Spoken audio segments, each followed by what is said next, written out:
প্রিয় দর্শক, ইস্পাহানি মির্জাপুর চা মুক্ত বাকে আপনাদের সবাইকে স্বাগত জানাচ্ছি। আমি মুকসিমুল হাসান। আমার সঙ্গে একজন অতিথি ইতোমধ্যে স্টুডিওতে এসে উপস্থিত হয়েছেন, দুইজন পথে আছে, তারা হয়তো কয়েক মিনিটের ভিতরে অনুষ্ঠানে যোগ দিবেন।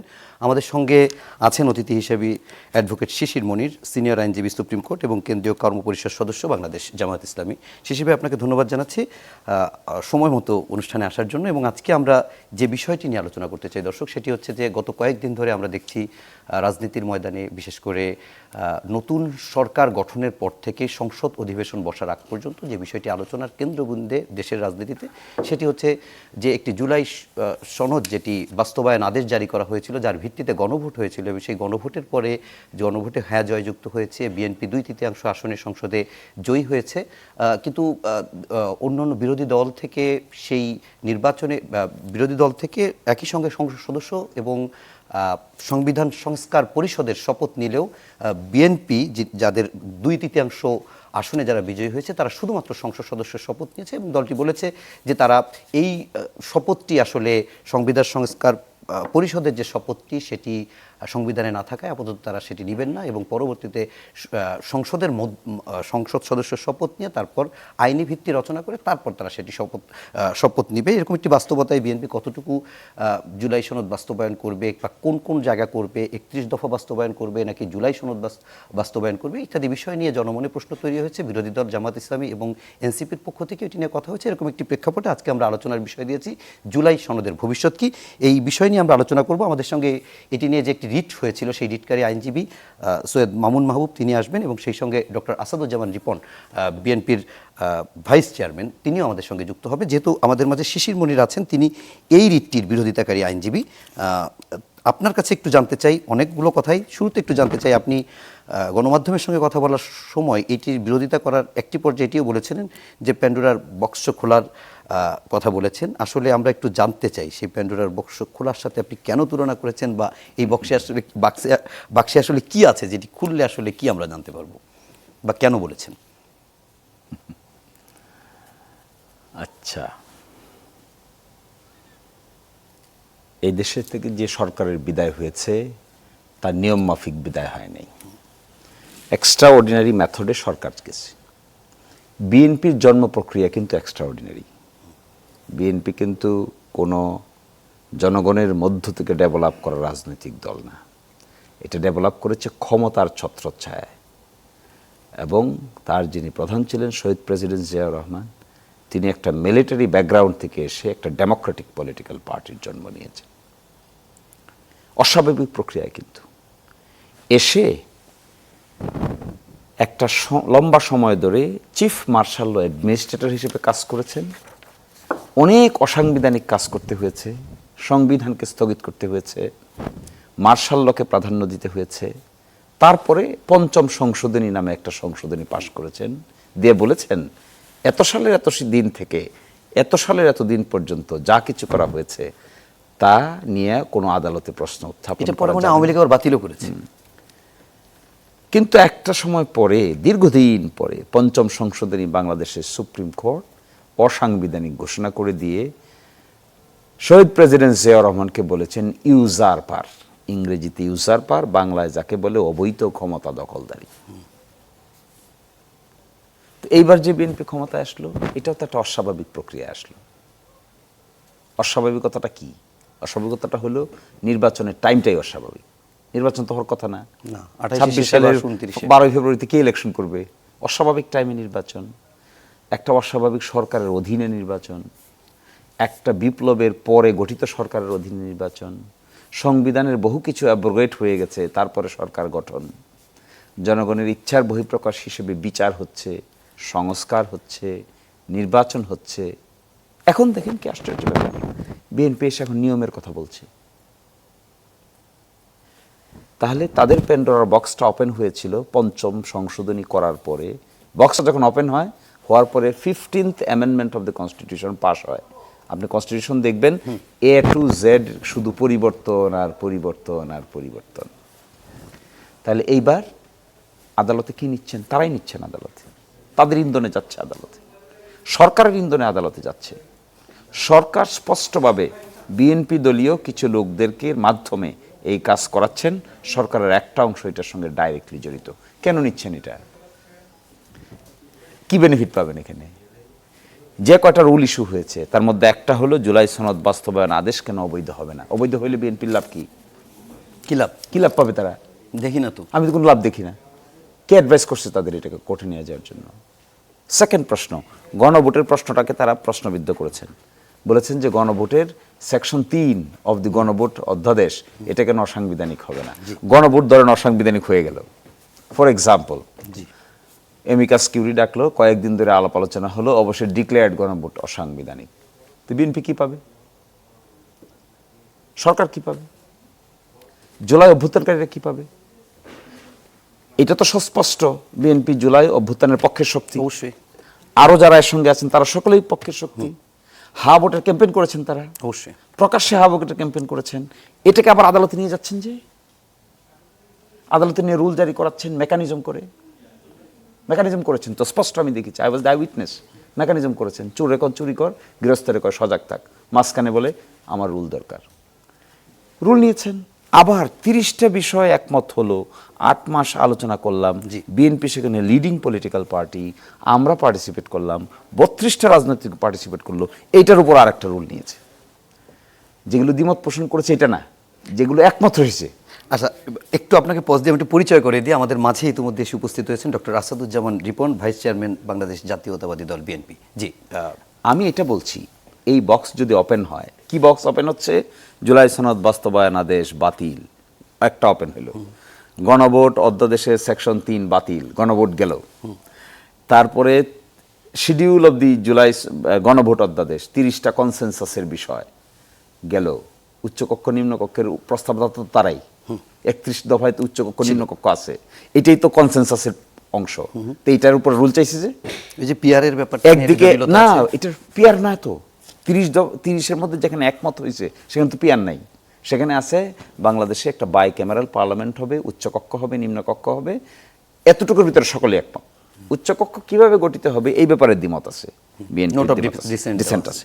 কিন্তু যেখানে নোট অফ ডিসেন্ট নাই, সেটার বিরুদ্ধে যে রুল নিয়ে আসছে, এই জন্য আমার কাছে মাঝে মাঝে মনে হয় BNP is big political party, it's big political party, but rudderless sometimes.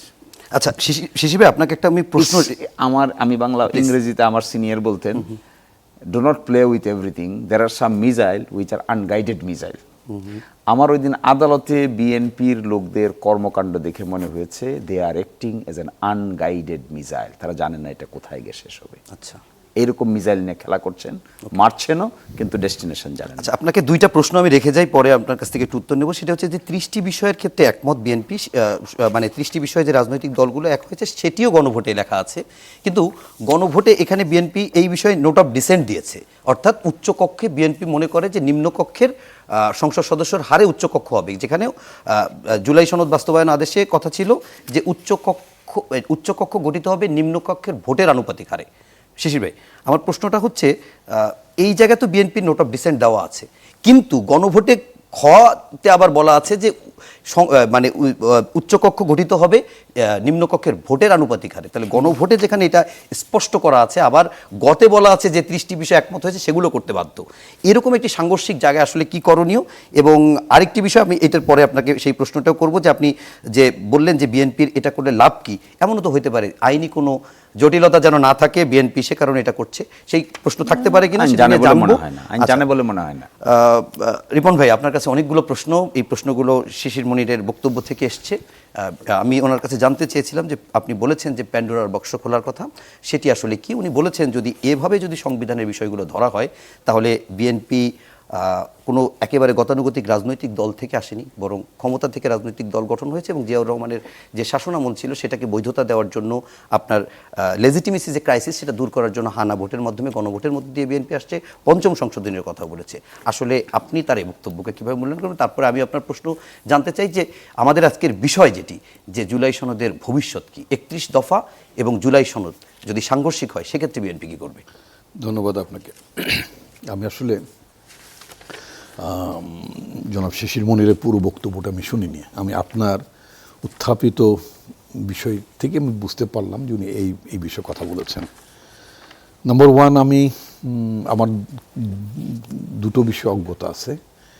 একটা হচ্ছে যে আমি যখন এই জুলাই সনদের বিষয়বস্তু, কন্টেন্টস, এগুলো নিয়ে যে আলোচনা হচ্ছিল, সে আলোচনার মধ্যে আমি কোনো মানে অংশীজন ছিলাম না ব্যক্তিগতভাবে। অতএব খুব থরলি এটা মানে ইয়ে করা, পর্যবেক্ষণ করা, এটার প্রোজ অ্যান্ড কনস বোঝার, জানার সুযোগ আমার অলমোস্ট ছিল না। আপনার মতোই পত্রপত্রিকা পড়ে শুনে এইভাবেই মতামত জেনে যতটুকু বোঝার চেষ্টা করেছি। সেই জায়গা থেকে যদি প্রশ্নটা হয় যে অবৈধ হলে লাভ কি জুলাই সনদ? দ্বিতীয়ত হচ্ছে, আমি তার মতো মানে আইন পেশার লোক নই। জি, আমি যা বলবো সেটা নেহায়ত আমার মানে কমন সেন্সের মধ্যে দিয়ে। আমি অনেক আইনের মুরব্বীজনদের কাছে শুনেছি law is nothing but a common sense, শুনেছি তাদের কাছে, আমি জানি না, যদিও আমি আইন পড়েছি, কিন্তু মানে কখনো আমি I'm not a practising lawyer, practice করা হয়নি, হোয়াট এভার। তো যেটা বলতে চাই সেটা হচ্ছে যে বিষয়টা যদি মানে আপনার এবং মানে ওনার বরাদ্দে আপনি যেভাবে উত্থাপন করেছেন, তাতে মনে হলো, বা আমি শেষ মুহূর্তে যখন ওনার আলোচনায় যখন এখানে অংশ নিলাম, তাতে করে মনে হলো যে এখানে বিষয়টা যে আদালতে গড়িয়েছে, এই আদালতের গড়ানোর প্রক্রিয়ার মধ্যে বিএনপির একটা অংশগ্রহণ বা বিএনপির একটা ভূমিকা ছিল, এটাই বুঝাতে চেয়েছেন। জি, আচ্ছা। তো বিএনপি এটা, হ্যাঁ, এখন মানে আদালতে যেহেতু বিষয়টা উত্থাপিত হয়েছে, তো স্বাভাবিকভাবেই এখানে মানে সরকারের একজন, এখন কি অ্যাটর্নি জেনারেল মানে ফুল ফ্লেজড নিয়োগ হয়েছে নাকি? না, ফুল ফ্লেজড মানে হয়নি, আগের জন্যই ভারপ্রাপ্ত আছে। মানে তিনি তো ওখানে ছিলেন বলতে? জি, তিনি ছিলেন। আচ্ছা। তো মানে সরকারের যিনি ভারপ্রাপ্ত অ্যাটর্নি জেনারেল, অর্থাৎ অ্যাটর্নি জেনারেল অফিসের যিনি এখন বর্তমানে প্রধান হিসাবে আছেন বা দায়িত্ব পালন করছেন, তিনি হয়তো সরকারকে রিপ্রেজেন্ট করেছেন। এটার মধ্যে বিএনপি, আমি ব্যক্তিগতভাবে বুঝতে চাই না, ভাবতে চাই না, মানতেও চাই না। তাকে আমি ধন্যবাদ দেব, তিনি যে বিএনপি যে জুলাই আন্দোলনের যে একজন বড় অংশীজন, সেটা তিনি বলেছেন। হ্যাঁ, উনি বলেছেন। আচ্ছা, তো সেই জন্য তাকে ধন্যবাদ দিতে চাই। আমার কথা হচ্ছে, যারা জুলাই আন্দোলনের একজন অংশীজন, যারা একটা ফ্যাসিজমকে পতন ঘটানোর জন্য যারা অনেক বড় ভূমিকা পালন করছে, অনেক মানে ত্যাগ করতেছে যেই দলটি এবং যেই দলের নেতাকর্মীদেরও, আজকে আমি আপনার সামনে বসে কথা বলছি, আমার বিরুদ্ধে তো প্রায় 36টি মামলা ছিল, এবং যদি আর 4 থেকে 6 মাস যদি শেখ হাসিনা কন্টিনিউ করতেন, তাহলে তো আমার কমপক্ষে 36 বছর জেল হতো, যে সমস্ত ভয়াবহ ধারায় মামলা ছিল। আমি তো সেখান থেকে গেট রিড অফ হয়েছি, আমি তো সেখান থেকে মুক্ত হয়েছি। আমি রাতে বাসায় ঘুমাই, সকালবেলার যানজট ঠেলে কোর্টে যেতে হয় না, টাইম মেনটেন করার জন্য। আমার তো একটু বয়স হয়েছে, এই অবস্থায় আমি মানে ওই যে কি বলে উবারের পেছনে মোটরসাইকেলে করে যেতাম, কারণ এক নজর পুরনো ঢাকায় গাড়ি ঘোড়া নিয়ে একটা জ্যাম হয়, এগুলো এড়ানোর জন্য, আবার টাইমলি হাজির হলে আবার জামিন কেটে দিতে পারে, নানান ধরনের ফ্যাসাদ ছিল। এই জিনিসগুলো থেকে ব্যক্তিগতভাবে আমি, আমার পরিবার, আমার সন্তান, তারা মুক্ত হয়েছে। আপনি টক শোতেও আক্রমণের শিকার হয়েছেন। হ্যাঁ, বহুবার। আমার সাথে একবার ডোনাল্ড নুকে নিয়ে আপনার মনে আছে নিশ্চয়ই? অনেক। আচ্ছা, তো মানে আক্রমণ, বুলিং, হোয়াট নট হয়েছে তো। আচ্ছা, তো এখন এবং যা বলেছি সেটা তো হয়েছে। অন্যরা অনেকেই প্রকাশ্যে বলেছেন যে শেখ হাসিনার এইভাবে পতন ঘটবে, তারা জানতেন না, এবং একেবারে ফ্রন্ট রানারও পর্যন্ত পাবলিকলি কথা বলেছেন। কিন্তু আমি বলেছি সরকারের পতন অনিবার্য, সরকার অনিবার্যভাবেই কলাপস করার দিকে যাচ্ছে, মানে হাসিনা গভর্নমেন্টের কথা বলতাম। আমি হবিগঞ্জে, আপনি কি হবিগঞ্জের নাম নাকি? সুনামগঞ্জ, আপনার পাশের জেলা। হবিগঞ্জে আমি 2024 সালের 30শে মেতে প্রেসিডেন্ট জিয়াউর রহমানের শাহাদত বার্ষিকী উপলক্ষে প্রোগ্রাম আমি খুব ক্যাটেগরিক্যালি বলেছিলাম যে অনিবার্যভাবে সরকার কলাপস করবে, কলাপস করার দিকে এগুচ্ছে, এবং আমার স্ট্রং পজিশন ছিল, আমার পার্টির নেতাদেরকে আমি কমিউনিকেট করার চেষ্টা করেছি, সেটা হচ্ছে নো ওয়ে, এই যাত্রায় সরকার আর টিকছে না। 1 তারিখে তো আমি একেবারেই মানে নিশ্চিত হয়ে গেলাম, মানে 1 আগস্ট আমি বললাম যে তার এখন just we can count the time, not days, we can count the Times, এখন শুধু সময়ের প্রহর গণার সময়টা বাকি। আমি বলেছি, that was my opinion, that was my observation.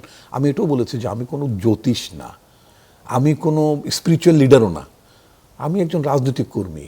2, 2, 4 থেকে 1 মাইনাস হলে 3 হয়, ওর সাথে আরো 7 যোগ করলে 10, এটা অঙ্ক, politics nothing but A mathematics নাকি। আমি দীর্ঘদিন এই জায়গাতে যেহেতু আমার মানে পর্যবেক্ষণ থাকে, আমার অংশগ্রহণ থাকে, আমি বুঝতে পেরেছি। আমার কথা হচ্ছে এইটার মধ্যে এই যে পতনটা হলো, সেখানে তো আমার কথা বলার মধ্য দিয়ে রাজপথ থেকে শুরু করে আন্দোলনের মানে অংশগ্রহণ করে বা মামলার ভুক্তভোগী নানাভাবে তো এটার মধ্যে আমিও তো একজন ব্যক্তিগতভাবে অংশীজন। আমি তো এটার সফলতা চাই। আমি তো চাই যে পুরনো ধ্যান ধারণার পচা রাজনীতি, গন্ধযুক্ত রাজনীতিটা যাতে ফেরত না আসে। আমরা একটা ভালো নির্বাচন হবে, জনগণ ভোট দিতে পারবে, জনগণের সরকার হবে, এবং সেই সরকারকে প্রশ্ন করা যাবে, সরকার প্রশ্নের উত্তর দিতে পারবে, একটা ডেমোক্রেটিক পলিটি থাকবে, একটা ট্রান্সপারেন্সি থাকবে সরকার পরিচালনার মধ্য দিয়ে, তাই না? তো এই জিনিসগুলো তো থাকবে। আইন প্রক্রিয়ায় মানুষের এখন বর্তমান ব্যবস্থায় মানুষের অংশগ্রহণ নাই। আমি বহুবার টকশোতে, আপনার টকশোতে বলেছেন যে আমি খুব ভীষণভাবে চিন্তা করি ভোটাররাও কিভাবে আইন প্রক্রিয়া অংশ নিতে পারে, মানে আইন প্রণয়নের ক্ষেত্রে নিজেরা করবেন না, বা তাদের প্রস্তাবটা যেতে পারে। পৃথিবীর বহু গণতান্ত্রিক দেশে এই ধরনের প্রস্তাব হয়, যায়, তারা পিটিশন করে, পিটিশনের মধ্য দিয়ে যেতে পারে।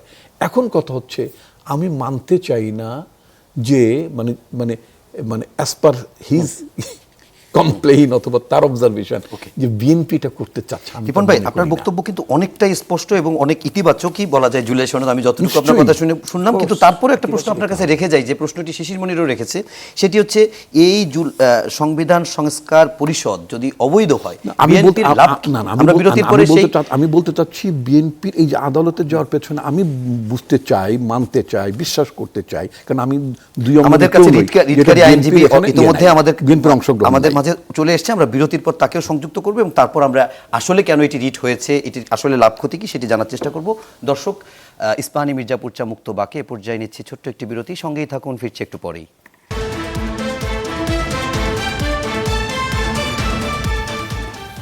প্রিয় দর্শক, ইস্পাহানী মির্জাপুর চা মুক্ত বাকি বিরতির পর আবারও স্বাগত জানাচ্ছি আমি মুকসিমুল হাসান। আমার সঙ্গে অতিথি হিসেবে রয়েছেন অ্যাডভোকেট শিশির মনির, সিনিয়র আইনজীবী, সুপ্রিম কোর্ট কেন্দ্রীয় কর্মপরিষদ সদস্য, বাংলাদেশ জামায়াত ইসলামী, রয়েছেন doctor Asaduzzaman Ripon, vice chairman BNP, এবং এইমাত্র আমাদের সঙ্গে যুক্ত হলেন অ্যাডভোকেট সৈয়দ মামুন মাহবুব, সিনিয়র আইনজীবী, বাংলাদেশ সুপ্রিম কোর্ট। এবং একই সঙ্গে আমরা যে বিষয়টি নিয়ে আলোচনা করছিলাম, জুলাই সনদ এবং সংবিধান সংস্কার বাস্তবায়ন আদেশ, সেটির বিপক্ষে যে একটি রিট হয়েছে, সেই রিটকারী আইনজীবী, রিটের পক্ষের আইনজীবী আমি মামুন ভাই আপনাকে ধন্যবাদও জানাচ্ছি এবং একই সঙ্গে একটু জানতেও চাচ্ছি। আমরা বেশ আলোচনা করছিলাম, বিশেষ করে একটি আলোচনার উত্তর আমরা পাচ্ছিলাম না, যে এটি যদি অবৈধ হয় তাহলে আসলে বিএনপির বা কার লাভ, এবং এই রিটটি করার পেছনের কারণ বা রিটের পক্ষে আপনি আইনজীবী হিসেবে আপনি কেন এটি করেছেন, এবং এটি যদি কোনো কারণে অবৈধ হয় তাহলে বর্তমান সরকারের ক্ষেত্রেও লেজিটিমেসি ক্রাইসিস তৈরি হতে পারে কিনা। জি, ধন্যবাদ আপনার এই জনপ্রিয় অনুষ্ঠানে আমাকে যুক্ত করার জন্য। আমার সঙ্গে দুজন সম্মানিত সহ আলোচক আছেন, তাদের ধন্যবাদ, এবং আপনার অগণিত বাংলা ভাষাভাষী দর্শকদেরকে শুভেচ্ছা। আমি শুরুতেই ক্ষমা চেয়ে নিচ্ছি আমার যানজটের কারণে একটু দেরি হওয়ার জন্য।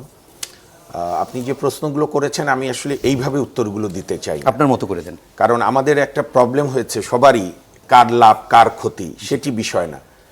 জুলাই সংস্কার অধ্যাদেশ আদেশ 2025 বা গণভোট, সেটা বিগত সরকার অর্ডিন্যান্স করেছে, এবং এখানে আমি একা আইনজীবী ছিলাম না, এই দুজন আমাদের ব্যারিস্টার জ্যোতির্ময় বড়ুয়া তো ছিলেন, আমাদের টিম লিডার ছিলেন মিস্টার এহসানুল করিম, এবং যিনি সমস্ত ক্রাইসিস সময় 2007-এর জরুরি আইনের সময় উনি তখন ব্যারিস্টার রফিকুল হক সাহেবের অ্যাসোসিয়েট ছিলেন, এবং তখনকার দুই নেত্রী প্রয়াত বেগম খালেদা জিয়া এবং তখন বিরোধী দলের নেত্রী শেখ হাসিনা, দুইজনেরই উনি আইনজীবী ছিলেন। তো প্রথমে আমাদের একটা বিষয় ক্লিয়ার করা দরকার, যে এটা আমি আর প্রসঙ্গ টানছি না, কারণ আমি ফেসবুকও চালাই না, মানসিক যন্ত্রণা থেকে মুক্ত। তো ফেসবুকে যে দেখছি আমি, আমার মেয়ে বা আমার পরিবার থেকে যে বলছে এই করবে ওই করবে, মানে যে যার মতো করে বলছে, তো সেটা বলুক, সেটাতে আমরা অভ্যস্ত। কিন্তু প্রশ্নটা হলো যে এইটা সংবিধান অনুযায়ী বৈধ হয়েছে কি হয়েছে না, এটা হাইকোর্ট বিভাগে কেউ দরখাস্ত, দুইজন আইনজীবী দরখাস্ত করেছে, এটা শুনানির একদম, এবং শুনানিতে আমরা শুধু হিয়ারিং করিনি, রাষ্ট্রের অ্যাটর্নি জেনারেল ওনার তো সাংবিধানিক সুযোগই রয়েছে যে কোনো কোর্টে হিয়ারিং করা, এবং আমাদের সংবিধানের 102-এর একটা সাব আর্টিকেলে আছে, যদি অ্যাডিন্টারিম অর্ডার কেউ না চায় পিটিশনার অন্তর্বর্তীকালে, ধরেন এখানে আইনের কার্যকরিতা এসছে বা অন্য কিছু, তাহলে অন্য আইনজীবীদের, অন্য পক্ষের আইনজীবীদের কোনো বলার সুযোগই নেই। কিন্তু আমাদের হাইকোর্টের রিট বেঞ্চ বিষয়টা গুরুত্ব অনুধাবন করে শুধু লার্নেড অ্যাটর্নি জেনারেল বা এডিশনাল অ্যাটর্নি জেনারেলকে শোনেননি, আমরা আপত্তি সত্ত্বেও ওনারা বলেছেন একটি পাবলিক ইম্পর্টেন্স।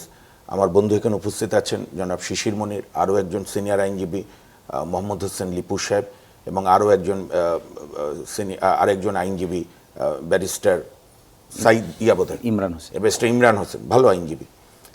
ওনারাও হিয়ারিং করেছে এবং হিয়ারিংয়ের পরে 2 তারিখে হিয়ারিং হলো, গতকাল রুল জারি হলো। এবং এটা একেবারেই প্রাথমিক স্টেজে শুনানি, রুল জারি হয়েছে যে এটা বৈধ কি অবৈধ।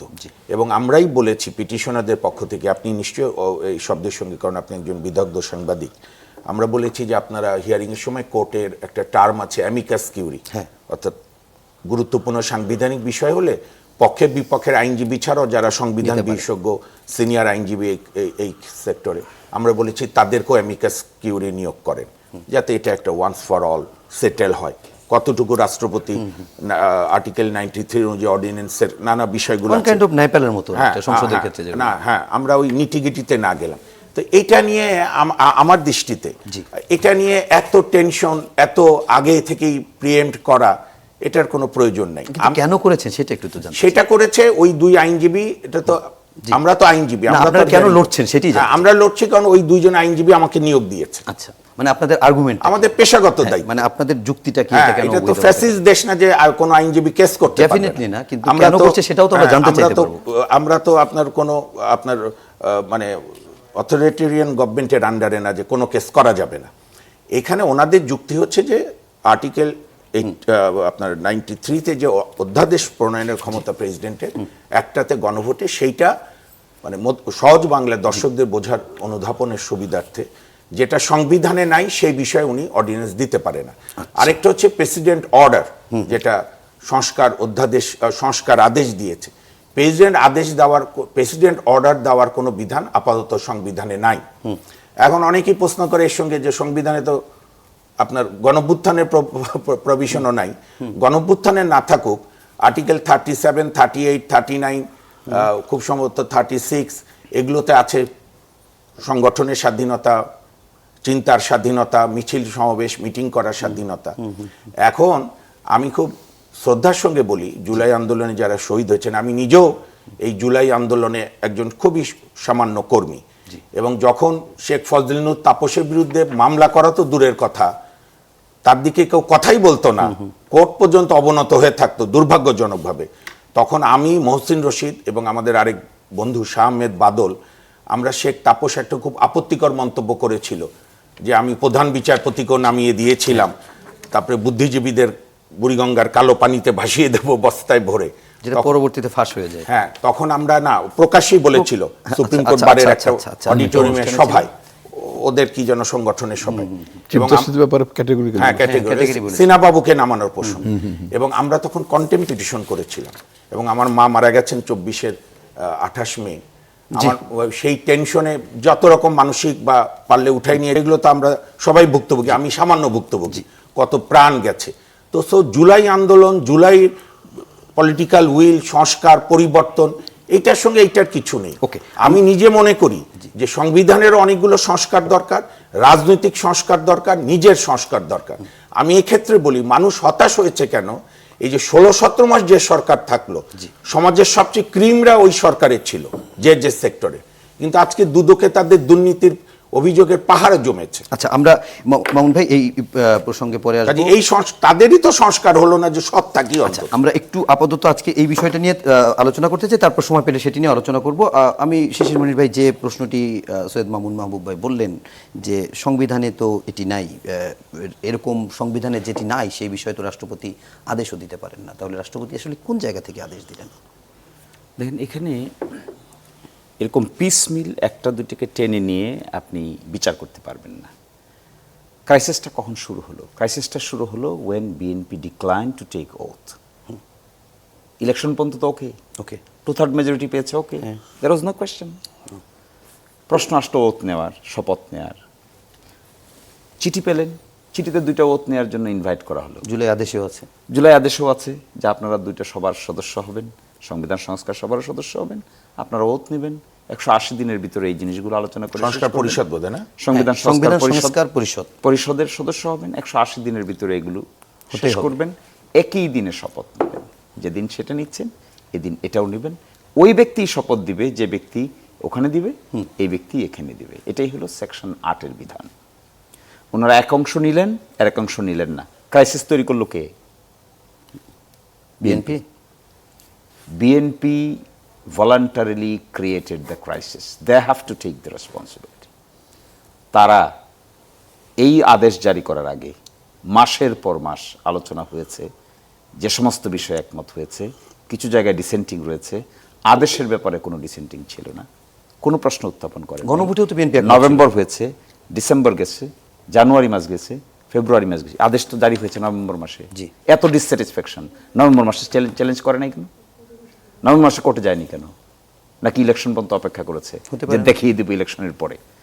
এই যে আমিত্ববোধ, এটা বিএনপিকে খাবে, আমি বলে যাচ্ছি আপনাকে।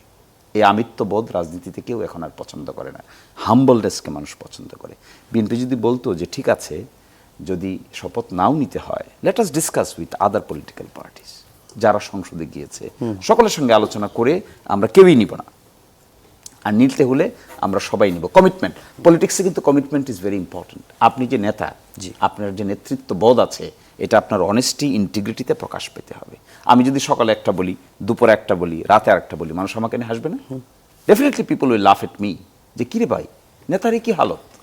সত্যিকার অর্থে যদি আপনি কমিটমেন্ট দিয়েছেন, মানবেন, আদেশ হয়েছে, ইলেকশন হয়েছে, আপনি কমিটমেন্ট থেকে সরে আসছেন, আপনার পার্সোনালিটি সম্পর্কে কি ধারণা হলো, দলের পার্সোনালিটি সম্পর্কে কি ধারণা হলো, কিরে আগে কি বললো এখন কি বললো?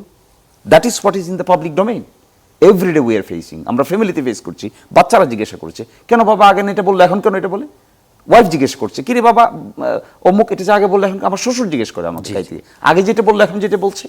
এই ক্রেডিবিলিটিটা লস করুক বিএনপি, এটা আমরা চাই না। We love BNP, we like BNP, we appreciate BNP. BNP তো বিরাট আন্দোলন সংগ্রামের ইতিহাস আছে, we should appreciate that part. কিন্তু এটা দেখলে আমরা আহত হই, রক্তক্ষরণ হয়। আমি স্পষ্ট দেখতে পেয়েছি এই শপথ না নেওয়ার ফলে কি লিগ্যাল কনসিকুয়েন্স হচ্ছে, এই বিষয়টাকে টেনে তারা আদালতে নিয়েছেন। ডাইরেক্টলি নিতে পারেন নাই, মানুষ যেহেতু খারাপ বলবে, ইনডাইরেক্টলি নিয়েছেন। লোকের সঙ্গে কথা বলেছেন, অ্যাটর্নি জেনারেল অফিসের সঙ্গে সরকার থেকে ইনস্ট্রাকশন দিয়েছেন। এগুলো আমরা বাস্তবে দেখেছি তো। আমাদেরকে তো আর না বলে কোনো লাভ হবে না, আমাদেরকে তো লুকিয়ে লাভ হবে না। We are participants there. Attorney general অফিসারকে বলেছেন, কি বলেছেন, এত বেশি অপোজ করার দরকার নেই। আবার বিএনপির বড় বড় লোকেরাই আইনজীবীর সঙ্গে যোগাযোগ করেছেন।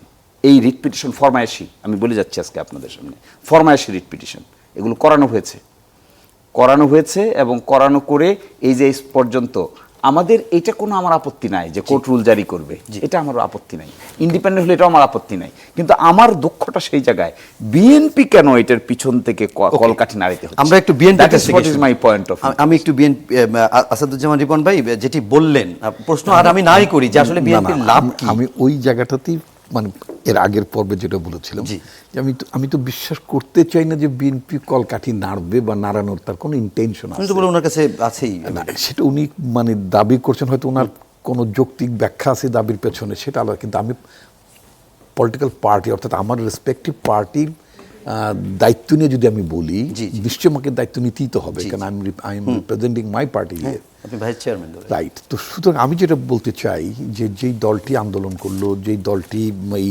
জুলাই সনদের কন্টেন্টসগুলো নিয়ে দীর্ঘ সময় ধরে আলোচনা করেছে, মানে একদিন দুদিন না, দীর্ঘ সময় গণভোটের পক্ষেও তারা মত দিয়েছে। আমার পার্টির চেয়ারম্যান তিনি নিজে গণভোটের মানে আহ্বান জানিয়েছেন, এবং আমি যতগুলো ব্যক্তিগত যতগুলো জনসভায় আমি নির্বাচন আগিয়ে গেছি, প্রত্যেকবার আমি আগে গণভোটের জন্য ভোট চেয়েছি, তারপরে দলীয় প্রার্থীর জন্য ভোট চেয়েছি। প্রধানমন্ত্রী তারেক রহমান গণভোটের পক্ষে ভোট চেয়েছেন। আচ্ছা, এখন কথা হচ্ছে যে এটার পেছনে যদি একটা, হ্যাঁ, অনেক সময় দেখা গেল যে আইনি কোনো প্রশ্ন আগে আমার নজরে আসেনি, পরে যে নজরে আসা যাবে না তা না, ঠিক আছে। দেখা গেলো যে আমাকে একজন 100 টাকা আমাকে দিয়েছে, ভাঙতি টাকা দিয়েছে, আমি তখন ইনস্ট্যান্টলি নিয়ে আসছি, গনিয়ে আনলাম, বাসায় আসার পরে আমি চেক করে দেখলাম যে এর মধ্যে 10 টাকার একটা নোট ঠিক নাই। আমি দোকানদারকে বলতেই পারি যে ভাই তুমি আমাকে যে 10 টাকার নোটটা দিয়েছো, এইটা কিন্তু একটা ভেজাল নোট আছে, মানে জাল নোট আছে, ইত্যাদি ইত্যাদি। এখন এইখানে এখানে এত বড় একটা গুরুত্বপূর্ণ ডকুমেন্ট, আমি মানে জুলাই সনদের কথা বলতে চাই, যেখানে এই সনদটা অনুমোদন হওয়ার পরে মানে অনুমোদন না হলেও যে মানে মানে আমি বলছি মানে এই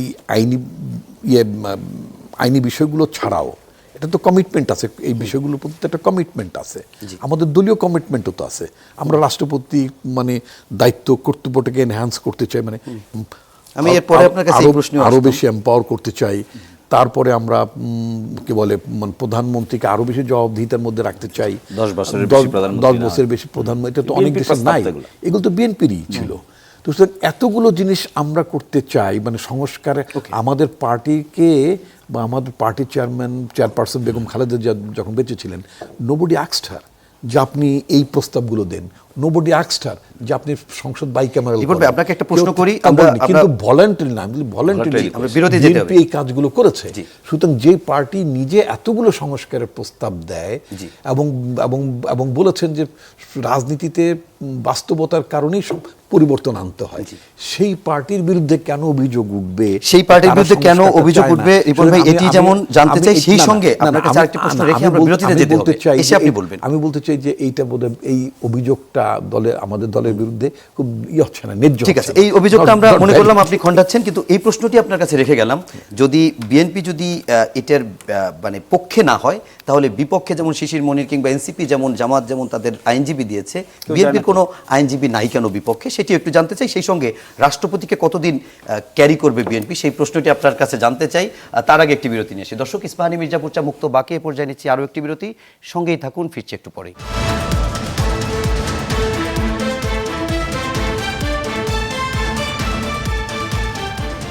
প্রিয় দর্শক, বিরতির পর আবারও স্বাগত জানাচ্ছি ইস্পাহানী মির্জাপুর চা মুক্ত বাকি। আমি মুকসিমুল হাসান, আমার সঙ্গে রয়েছেন অ্যাডভোকেট শিশির মনির, রয়েছেন আসাদুজ্জামান রিপন এবং রয়েছেন সৈয়দ মাহবুব মামুন। আপনার কাছে মাহবুব মামুন, যে বিষয়টি জানতে চাই সেটি হচ্ছে, শিশির মনির তার বক্তব্যের শেষের দিকে একটি কথা বলেছেন যেটি ফরমাইশি রিট পিটিশন, এটি তার মন্তব্য, এবং এই সঙ্গে আমার একটি প্রশ্ন, একজন আপনি আইনজীবী হিসাবে জানতে চাই, যদি এটা অনেক কিছু সংবিধানে না থাকে, সে কারণে যদি এটা বৈধ হয়, তাহলে এই নির্বাচন সংবিধানের কোন ধারা অনুচ্ছেদ হইল, বিএনপি কোন ধারায় সরকার গঠন করলো? না দেখেন, শিশির মনির আমাদের বন্ধু মানুষ, ভালো আইনজীবী। ফরমাইশি শব্দটা বাংলাদেশে প্রথম আমরাই মানে আমি এবং তখন আমরা আন্দোলন করতাম 2001 থেকে 6 স্বাধীন বিচার বিভাগের জন্য। ব্যারিস্টার রুকনুদ্দিন মাহমুদ প্রথম এনেছিল ফরমাইশি রায়, যেটা পরে বেগম জিয়ার বিরুদ্ধে যখন রায় হলো আমরা প্রকাশ্যে বলেছি এটা ফরমাইশি রায়। তো এটা দুঃখজনক আমাদের বিচার বিভাগ গণতন্ত্রের জন্য। এখন মামলাও ফরমাইশি কিনা শিশির সাহেব বলতে পারে, তবে আমি যেটুকু জানি 2 আইনজীবী এবং এটা মামলা করেছে, এবং এটার জন্য এক্সামিনেশন করা এটা কোনো ভুল না, এক্সামিন হতেই পারে। এখন আমিও বিএনপি করি না, শিশির মনিরও বিএনপি করে না, অন্য দল করে।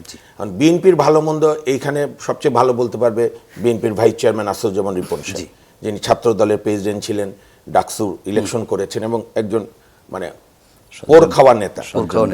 আমি আর শিশির সাহেব বিএনপি নিয়ে টেনশন করে লাভ নেই, আমরা বরং টেনশন করি বাংলাদেশ। জি জি, আমরা সেটাই। আমাদের বাংলাদেশে দেখেন, দেং জিয়াওপিং এর একটা বিখ্যাত উক্তি আছে যে বিড়ালটা ইঁদুর মারে কিনা দেখার বিষয়, বিড়ালটা সাদা না কালো সেটা দেখার বিষয় না। এবং ওনার আরো একটা উদ্ধৃতি আছে যে জানালার দরজা খুলে দাও, ধুলোবালি হয়তো ঢুকবে কিন্তু তার সঙ্গে মানে ফ্রি বাতাসও ঢুকবে, যেটা ধুলোবালির ভাইরাস থেকে বাঁচাবে। এখন আমাদের দরকার জেদাজিদি করে জুলাই সংস্কার আদেশ, যেটা সংবিধানে প্রেসিডেন্ট অর্ডার দিতে পারে না, সেইটার উপরে গোঁ ধরে বসে থাকা, নাকি সংসদে বিরোধী দল এবং সরকারি দল এবং সংসদীয় গণতন্ত্রে আমাদের এখানে একটা চর্চা নাই, এটা এবার আশা রাখি হওয়া উচিত। এটা একটা প্রবাদই আছে যে পার্লামেন্ট বিলংস টু অপোজিশন, যাতে অপোজিশন বেশি কথা বলতে পারে, কারণ সরকার তো কর্মকাণ্ডে আছে। তা আমি মনে করি যে বিষয়গুলো বিএনপিরা নিজেরা দাবি তুলেছেন, বেগম জিয়া জীবিত থাকতে আমার মনে হয় 17 সালে প্রথম বোধহয় একটা দিলেন 22 দফা নাকি, পরে এটাকে 31, পরে সব দল মিলে জামাত ইসলামও বিভিন্ন সংস্কার দিয়েছে, অন্য পার্টিগুলো যারা আছে সংসদের বাইরে। এবং এটা এখন এই প্রথম সেশনই তো কিছু মৌলিক বিষয় আমার মতে, আমি একজন নাগরিক হিসেবে, apart from a lawyer of the constitutional court, সবচেয়ে বড় যে কয়েকটা গুরুত্বপূর্ণ জিনিস দরকার গণতন্ত্রকে সুদৃঢ় করতে গেলে, একটা হচ্ছে আপনার অনুচ্ছেদ 70-এ এমপিদের দাসত্ব ভেঙে দেওয়া, অর্থাৎ শুধু আপনার ধরেন ওই নো কনফিডেন্স মোশন, সরকারের পতন ছাড়া, এবং বাজেট BNP পাস করা, 4টা নোট অফ ডিসেন্ট আছে এখানে। না আমি বলছি বাজেট পাস করা ছাড়া, বাজেট ছাড়া আইন প্রণয়ন যেটা মেইন কাজ, সেটাই যেন স্বাধীনভাবে সবাই তার স্বাধীন মেধা মনন ব্যবহার করতে পারে, পার্টি হুইপিং নয়। নাম্বার 2, আমি এটা বহুদিন ধরে বলছি এবং অপ্রিয়, আওয়ামী লীগ আমলে তো অপ্রিয় ছিলাম, আমি জানি না এই আমলে অপ্রিয় হব কিনা, হতে হবে, আমি স্বাধীন মানুষ। সেটা হচ্ছে কোনো উন্নয়নমূলক কাজে এমপির কোনো সংশ্লিষ্টতার দরকার নেই। এই যে কাবি খা, ছাবি খা, গরু খা, ঘাস খা, তারপরে স্কুল, কলেজ, বিশ্ববিদ্যালয়, ম্যানেজিং কমিটি, গভর্নিং বডি, আপনার কি নাম, ওই যে পাহারাদার থেকে শিক্ষক পর্যন্ত নিয়োগ, এগুলো দরকার নেই। এমপি সাহেবদেরকে আপনি আরও সম্মানের সঙ্গে আইন প্রণয়ন করা, সরকারের যৌক্তিক সমালোচনা বা অন্যায্যই করুক, সংসদকে সত্যিকার অর্থে প্রাণবন্ত করা, সংসদীয় কমিটিকে কাজের মধ্যে করা। আরেকটা আমি আজকে বলে যাই আপনার এই চমৎকার অনুষ্ঠানে, সংস্কার বলেন, গণতন্ত্র বলেন, স্বাধীনতা বলেন, মানুষের অধিকার বলেন, কোনোটাই টিকবে না আপনি যদি বিচার বিভাগকে আবারও আজ্ঞাবহ করার চেষ্টা চালান। ওকে মামুন ভাই, আপনার কাছে ছোট্ট করে যে হ্যাঁ না দিয়ে উত্তর দিলে ভালো হবে, যেহেতু সময় নেই। হ্যাঁ না তো মুশকিল। যদি কোনো কারণে এই জুলাই সনদ বাস্তবায়ন আদেশ এটি যদি অবৈধ হয়, তাহলে কি বিএনপির ক্ষমতা গ্রহণ অবৈধ হতে পারে? না না, তার সঙ্গে কি? ওকে, ঠিক আছে। আমি একটু রিমন ভাই আপনার কাছে জানতে চাই, প্রশ্ন করেছিলামও যে এই রাষ্ট্রপতিকে কি বিএনপি ক্যারি করবে?